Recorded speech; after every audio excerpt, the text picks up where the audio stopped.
पवन केसरी नंदन तेज प्रताप महाजगवंदन रामदूत अतुलित बलधाम अंजनी पुत्र पवन सुत नाम जय हनुमान जय हनुमान।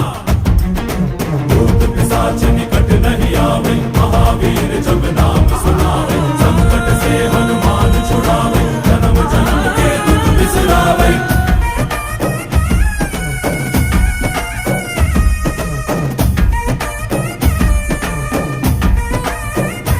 ಓ ಭುಜ ಬಲವ ತೋರಿ ನಿಂತೋನೆ ಭವ ಭಯವ ನೀಗುಬಾ ಜೈ ಶಿವ ರೂಪನೆ ಬಜರಂಗಿ ಜೈ ಜೈ ಭವತಾರಕ ಬಜರಂಗಿ ನರ ನರವು ರಾಮ ಎಂದೋನೆ ನಿಜ ಗುಣವ ತೋರುಬಾ ನಿನದೇನೆ ಶಕುನಿ